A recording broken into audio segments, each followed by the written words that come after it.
അലൈക്കും വറഹ്മത്തുള്ളാഹി വബറകാതുഹു. ഹദീസ് ക്ലാസ് 1410. ബഹുമാനപ്പെട്ട ഇമാം മുസ്ലിം റളിയല്ലാഹു അൻഹു റിപ്പോർട്ട് ചെയ്യുന്ന ഹദീസ്.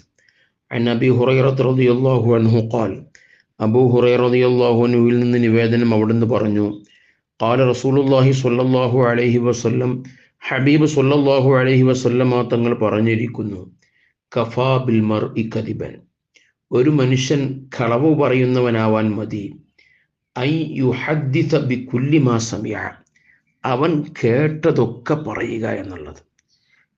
കേട്ടതൊക്കെ പറയാനുള്ളതല്ല.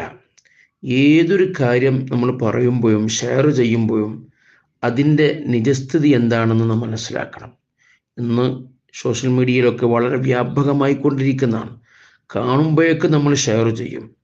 അത് അങ്ങനെ ചെയ്യാൻ പാടില്ല. ക്ലാരിഫിക്കേഷൻ ചെയ്തതിന് ശേഷം മാത്രമേ ഒരു കാര്യം നമ്മൾ ഔട്ട് ചെയ്യാവൂ. അത് ഉറപ്പാണോ, സത്യമാണോ, അതിൻ്റെ എല്ലാം മനസ്സിലാക്കി ഉറപ്പ് വരുത്തിയതിന് ശേഷം മാത്രമേ നമ്മൾ ഷെയർ ചെയ്യാവൂ. മറ്റുള്ളവരിലേക്ക് കൈമാറണമെങ്കിൽ അതിൻ്റെ യഥാർത്ഥ നിജസ്ഥിതി എന്താണ് നമ്മൾ അറിയണം.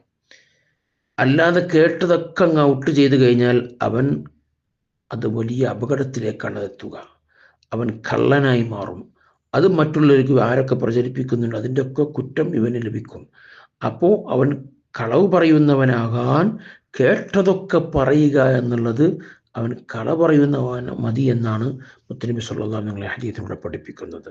വളരെയേറെ ശ്രദ്ധിക്കേണ്ട ഗൗരവമുള്ള വിഷയമാണിത്. വളരെ വ്യാപകമായി നടക്കുന്നൊരു വിഷയമാണ്.